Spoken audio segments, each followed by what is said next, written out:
열왕기상 12장 12절부터 24절 말씀 오늘 같이 묵상합니다. 통일 국가가 어떻게 두 나라로 이렇게 쪼개졌나, 우리가 그 역사적인 순간을 지금 보고 있죠. 어저께 시작된 본문에서 드디어 이제 그 솔로몬 시대 때 쌓아뒀던 많은 그런 설거지들이 이렇게 이제 문제가 되면서 그의 아들 르호보암 시대에 정말 이렇게 엄청난 이제 그게 현실로 다가오게 되었는데, 참 안타깝게도 르호보암 왕은 현실 파악을 하는데 굉장히 시간이 오래 걸립니다. 어저께 그 원로들이 이야기한 것들을 참 들었으면 좋았을 텐데, 그는 안타깝게도 자기 또래의 젊은 사람들의 이야기를 듣고서 결국은 이제 3일이 되어서 백성들이 왔을 때 젊은이들이 이야기한 얘기를 그대로 이야기를 합니다. 굉장히 어리석은 모습을 보여주고 있습니다. 그렇죠? 어떻게 이렇게 현실 파악이 안 됐을까? 결국은 그 백성들이 그래도 힘들었지만 그래도 당신이 잘하면, 우리의 말을 들어주면 이제라도 정말 마음을 다시 고쳐잡고, 아버지가 했던 것, 잘한 것도 있겠지만 이렇게 잘못했던 것들을 바로 잡고 그 무거운 멍에를 가볍게 해달라, 그렇게 간곡하게 이야기한 것을 정말 이렇게 정말 무시하고 포악한 말로 그들의 면전 앞에 어떻게 이렇게 얘기할 수가 있습니까? 그렇죠? 너네가 나를 우습게 보는데 나는 더 무서워, 뭐 이렇게 얘기하는 거 아닙니까? 정말 너무나 유치한 그런 힘으로 사람들을 제압하려고 하는 그런 것을 이제 결국은 행하게 되었습니다. 그래서 결국은 그 뒤에 그 걷잡을 수 없는 그런 현실이 이제 벌어지게 되었죠. 그런 말 있잖아요. 호미로 막을 것 가래로 막는다. 가래로도 안 막지요. 못 막지요. 그렇죠? 그래서 뒤에 가서 이제 이렇게 사람을, 그 역군의 감독을, 아도람을 보냈는데 아니죠. 정말 이렇게 너무나 분노한 그 백성들이 그를 돌로 쳐 죽였다, 그렇게 얘기하고, 르호보암은 너무나 혼비백산해서 예루살렘으로 도망을 갔고, 다시 거기 가서 이제 그 솔로몬의 그 나라를 회복하겠다는 그런 일념으로, 자기의 그런 나라를 다시 다 되찾을 거라는 일념으로 유다 온 족속과 또 자기를 따르는 사람들, 그 베냐민 지파를 다 모았습니다. 그렇죠. 거기 21절에도 나오고 23절에도 나오고, 유다와 베냐민 온 족속과 또 그 남은 백성, 그들을 모아서 18만 명을 모아서 당장 쳐들어가자. 그래서 완전히 그냥 내전이 일어날 그런 긴박한 상황까지 몰고 갔는 그런 이제 현실 파악이 안 되는 그런 르호보암을 보게 됩니다. 그러나 결국은 동족 상잔의 비극은 오늘 이 하나님의 사람 스마야라는 사람을 통해서 이것이 하나님의 뜻이, 전쟁하는 것이 하나님의 뜻이 아니다. 지금 이렇게 나라가 두동강 난 것은 하나님으로부터 말미암은 것이라고 말씀하신다. 싸우지 말아라.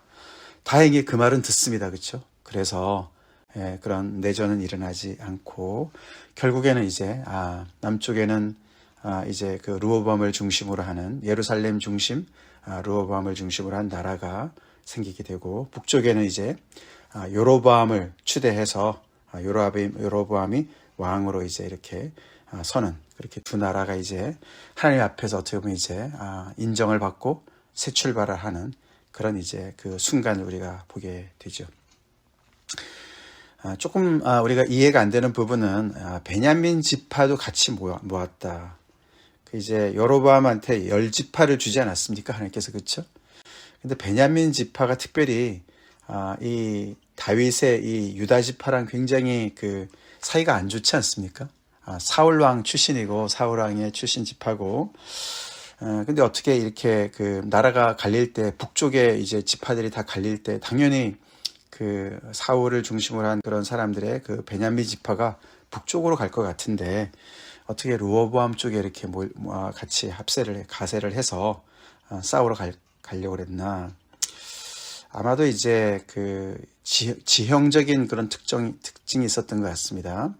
지형적인 그런 이유가 있었던 것 같은데, 이 예루살렘에 가까이 있는 것이죠. 그렇죠? 그래서 예루살렘 중심으로 이 유다 지파와 베냐민 지파가 같이 이렇게 굉장히 가까운 이런 상황에 있었던 것 같고, 그리고 아무래도 이제 그 솔로몬 그 당시에 그 나라가 많이 부강해지고 많은 그런 이제 그 건축과 여러 가지 일들을 하지 않았습니까? 그래서 곳곳에다가 건물을 지었지만 그래도 왕이 있는 예루살렘 중심으로 많은 그런 그 시설들과 그 부가 모아지지 않았습니까? 그래서 거기에 관련돼서 어떻게 보면 베냐민 지파가 더 예루살렘 중심의 어떤 그런 애착을 가지고 있지 않았을까, 이제 그런 이제 해석들을 해봅니다. 그리고 여기서 18만 명을 이제 데리고 이제 전쟁을 하려고 했을 때, 사실 만약에 전쟁을 했다면 북쪽 이스라엘은 거의 초토화가 되지 않았을까라고들 봅니다. 왜냐하면 이 마병과 병거가 많았잖아요. 그렇죠? 그게 다 예루살렘 중심으로 되어 있었거든요. 중앙 집중식으로. 그래서 이 지금 르호보암이 그 나라의 정예 부대를 다 소유하고 있는 거예요. 그래서 만약에 정말 거기를 쳐들어갔다면은 정말 많은 그런 살상이 일어나지 않았을까. 전쟁으로는 이 여로보암과 그를 추종하는 많은 사람들을 정말 이렇게 제압하지 않았을까, 그런 추정을 또한 해보게 됩니다. 결국에 이렇게 해서 나라가 두 동강이 났어요. 그래서 오늘 이 본문을 가지고 우리가 좀 생각해보고 싶은 부분은, 결국 이제 나라가 분열된 것은 그 이유가 뭔가, 이제 우리가 그걸 생각해봐야 됩니다. 그렇죠? 이것은 이제 나라가 분열이 된 거지만 우리가 이렇게 교회 생활하면서 교회가 또 두 동강 날 때도 있잖아요. 그렇죠? 교회도 분열이 되고, 이렇게 함께 정말 굉장히 주위 사람들이 부러울 정도로 하나로 잘 가다가 어떻게 이렇게 두 동강이 나나. 하나님의 나라가, 그것도 하나님의 백성들이, 또 하나님의 교회가 어떻게 두 동강이 나나. 참 이런 걸 이제 우리가 현실을 이렇게 보지 않습니까? 오늘 이 본문에서 이렇게 보면은 그 직접적인 원인이 뭡니까? 그건 결국은 이제 그 14절에서 그 너무나 이 어리석은 르호보암의 말 때문에 된 거 아닙니까? 가장 직접적인 건 거기입니다. 그렇죠? 거기서 이제 완전히 이제 걷잡을 수 없이 된 거 아닙니까? 그들한테 말한 것이, 내 아버지는 너희의 멍에를 무겁게 하였으나 나는 너희의 멍에를 더욱 무겁게 할 것이다. 그렇지 않아도 무거운 멍에인데 더 무겁게 하겠다. 내 아버지는 채찍으로 너희를 징계했는데 나는 전갈 채찍으로 너희를 징치할 것이다. 너희를 다스릴 것이다. 철퇴로 너희를 다스릴 것이다. 뭐 이런 얘기 아닙니까? 그 이야기 때문에 결국은 이제 갈라진 거예요. 근데 그것이 어제도 우리가 봤지만 결국 한마디로 얘기하면 무거운 멍에입니다. 그렇죠? 무거운 멍에예요.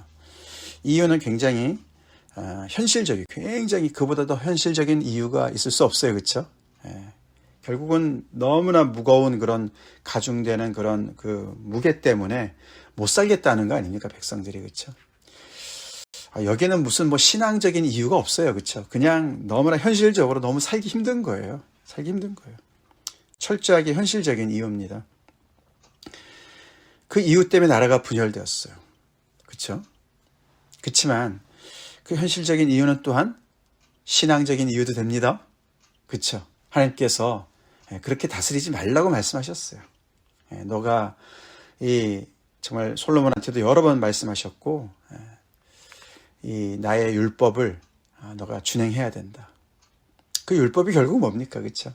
하나님 사랑, 이웃 사랑 아닙니까? 그렇죠? 백성들을 위해 군림하지 말고 공의와 정의로 그들을 다스리라고 말씀을 하셨어요.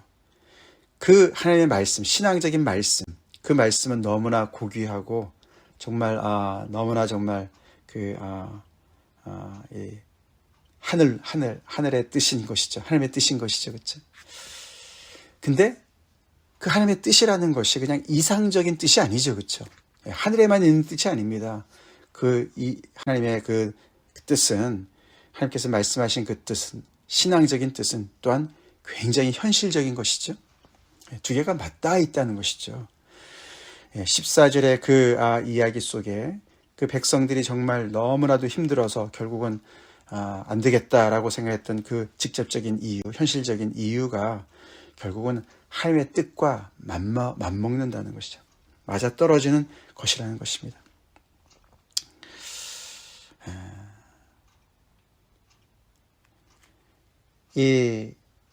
이런 면에서 우리가 이 솔로몬이 좀 하나님 앞에 많은 제사를 드렸고 또 이 르호보암 말이죠. 솔로몬의 아들 아닙니까? 그렇죠? 그 대단한 솔로몬의 왕위를 이은 아들이에요. 르호보암 보통 사람 아닙니다. 그렇죠? 솔로몬의 아들이고 다윗의 손자예요. 네. 근데 이 르호보암은 어떻게 이렇게 현실 파악이 안 되는 이 현실 감각이 이렇게 뒤떨어진 사람이 되었냐, 이제 그걸 생각해 봐야 됩니다. 그렇죠?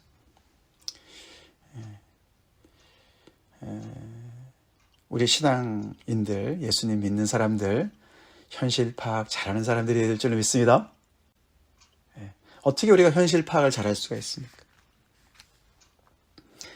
백성들의 마음을 잘 헤아리는 왕이 결국은 현실 파악을 해야 되는 거 아닙니까? 정말 이 왕정 제도에서 왕이 하나님께서 뜻하시는 대로 그 일을 잘 감당하려면은 정말 현실을 잘 파악해야 되고 백성들의 마음이 어떻는지, 무엇 때문에 힘들어하는지 그런 것들을 잘 헤아려야 정의와 공의를 베푸는 왕으로 살아가는 거 아니겠습니까? 르호보암이 왜 이렇게 현실 파악을 못했을까? 결국 그는 아버지가 쌓아둔 부와 그 권세에 거기에 그냥 휩싸여 있어서 그렇죠. 거기서 헤어나오지 못하는 것이죠. 그래서 완전히 딴 세계에 살고 있는 거예요, 지금. 그렇지 않습니까? 딴 세계에 살고 있어요. 지금도 이런 상황인데도 여전히 그 역군 아도람을 보냈어요. 아도람이 가서 너가 제압해. 뭐 이런 거 아닙니까? 그렇죠? 근데 뭐 현실은 전혀 아도람이 막을 수 있는 현실이 아니었습니다. 그들이 돌로 쳐 죽였다. 그렇게 얘기했어요.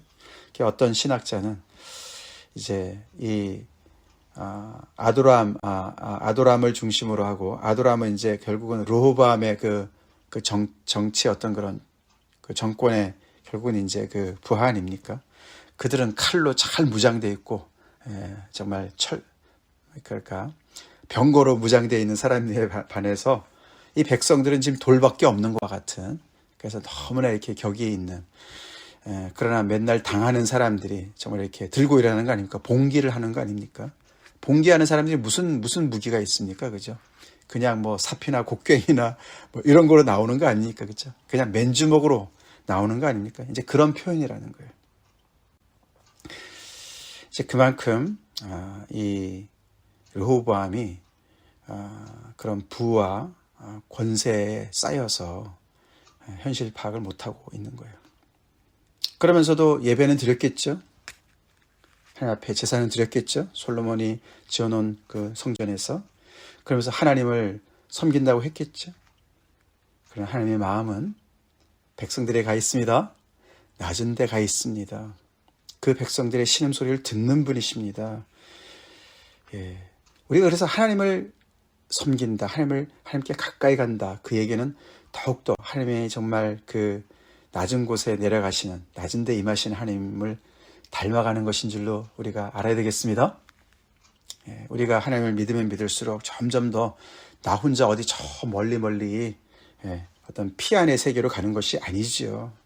그리고 정말 하늘에 붕 떠있는 어떤 그런 영적인 것만을 생각하고 뭐 이런 게 아니지요. 왜냐하면 하나님이 그런 분이 아니시기 때문에.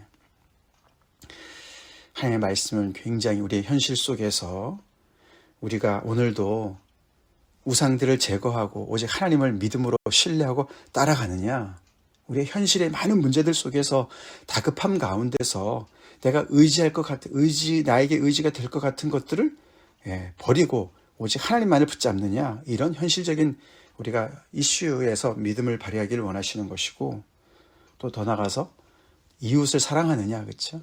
내 이웃을 내 몸과 같이 사랑하고 그들을 존경하고 존중하고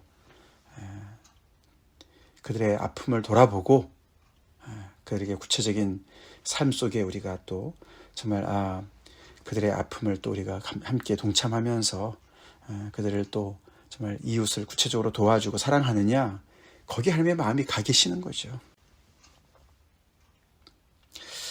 오늘 여기서 르호보암은 이렇게 원로들한테도 자문을 구했고 자기 그런 동료들한테도 자문을 구했는데 정작 하나님 앞에는 자문을 구했다는 얘기가 안 나와요. 그렇죠? 아까도 말씀드렸지만 이는 그렇게 하나님을 사랑하는 다윗의 손자예요. 또 솔로몬도 초기에는 그러지 않았지 않습니까? 그렇죠?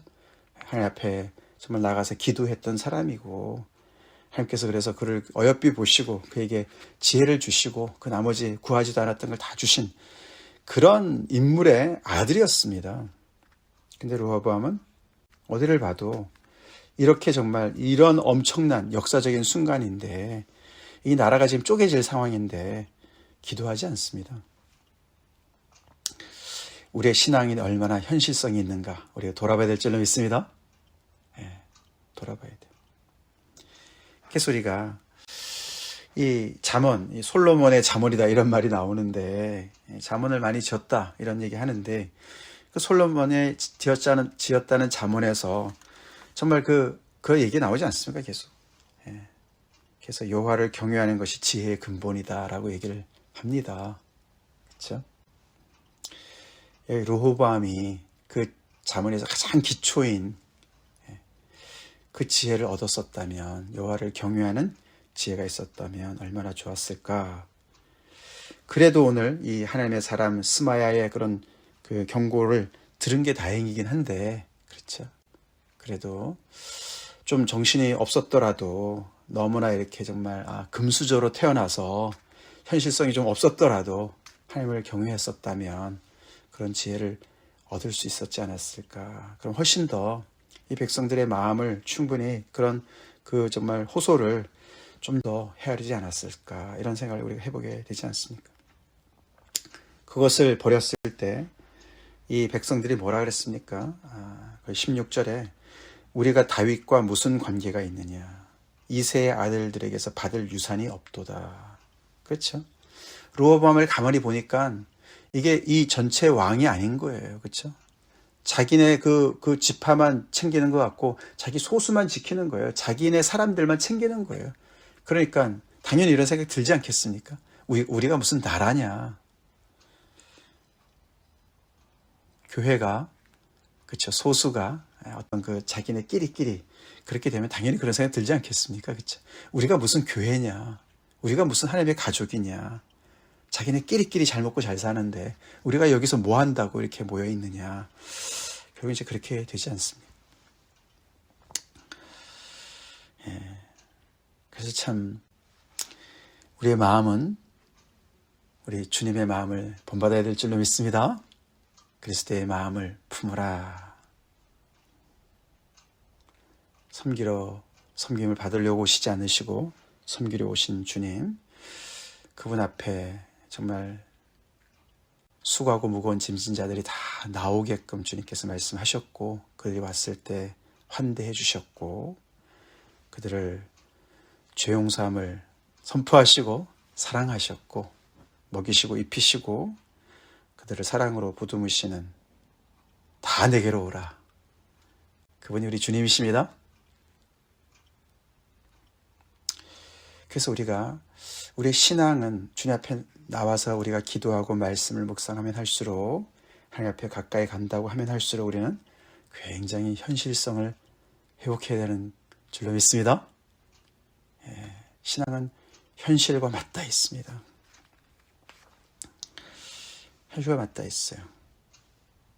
그래서 이 정치적인 이유로 갈라진 이 나라지만 결국은 신앙적인 이유예요.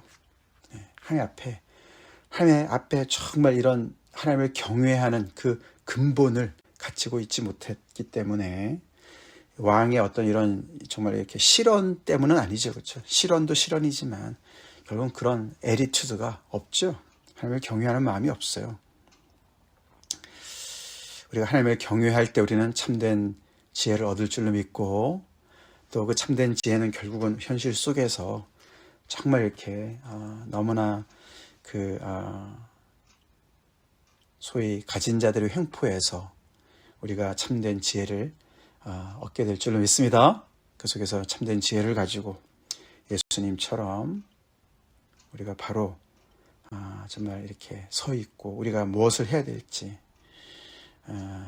또 어떤 삶을 살아야 될지를 하나님께서 가르쳐 주시는 것이죠. 나는 얼마나 이 현실에 정말 이렇게 현실을 딛고 있는 신앙인인가. 그렇죠? 내가 이 현실 속에서 얼마나 나는 하나님을 경외하고 있나. 하나님을 경외하기 때문에 그 하나님의 명령하신 그 말씀 속에서 내가 얼마나 주변의 사람들을 그렇게 내가 사랑하고 있나. 그들의 아픔과 그들의 신음소리를 내가 얼마나 듣고 있나. 그런 걸 우리가 생각해 보게 됩니다. 또 우리 교회도 마찬가지죠. 우리 교회 식구들 함께 우리가 정말 우리가 서로가 더욱더 서로의 형편을 살피고 참 그것이 바로 신앙입니다. 그거는 따르고 내 기도하는 거 따르고 절대로 아닙니다. 영성이라는 게 뭔가 그런 걸 생각해 보게 되죠. 다 같이 기도하겠습니다. 하나님, 통일 왕국이 오늘 두동강 나는 순간을 저희가 묵상했습니다. 르호보암의 정말 너무나도 안타깝고 어리석은 그런 아버지 현실 파악, 아버지 또 그런 선언을 통해서 걷잡을 수 없이 돌이킬 수 없이 나라가 분열되었습니다. 하나님, 우리에게 참 하나님을 경외하는 마음 주시고 우리 주님의 마음을 품는 그런 아버지 삶을 주셔서 하나님을 경외하는 우리의 삶이, 신앙이 정말 현실 속에서 그 능력을 발휘할 수 있길 간절히 기도합니다. 주님의 마음을 품어서 아버지 정말 구석구석 살필 수 있고 또 아버지 그 속에서 정말 세상의 그런 질서 속에 짓눌려서 힘들어하는 사람들을 아버지 정말 복음으로 자유케 하며 주님 앞에 나오게 할 수 있고 수고하고 무거운 짐진 자들 다 초대하시는 주님을 아버지 하나님의 정말 또 소개하며 또 우리 스스로가 또 그렇게 아버지 또 그 안에서 안식하며 주님의 그 평화를 누리는 그런 저희가 되게 도와 주시옵소서. 우리의 신앙이 더욱더 정말 아버지 현실성을 갖게 도와주시고 현실에 정말 뿌리 박은 영성으로 그렇게 더욱더 아버지 우리의 삶을 살아갈 수 있도록 또 우리 주님의 공동체 교회를 잘 세워나갈 수 있도록 주님 인도해 주시옵소서. 주님, 하나님을 경외하는 것이 정말 아버지 이 세상에 정말 하나님의 나라를 정말 아버지 또 확장시키는 일에 정말 가장 필수인 것을 저희가 봅니다. 우리의 신앙은 너무나 정말 아버지 정말 이렇게 현실과 이렇게 동떨어지지 않았나 또 다시 돌아보게 하시고 말씀 속에 더욱더 우리가 굳건히 구체적으로 아버지 정말 참 하나님 앞에 겸손히 또 순종하며 또 우리의 부족함을 인정하며 잘못했던 것들 아버지 또 고칠 수 있는 그런 용기를 허락하여 주시옵소서. 예수님 이름 받들어 간절히 기도 올렵나이다. 아멘.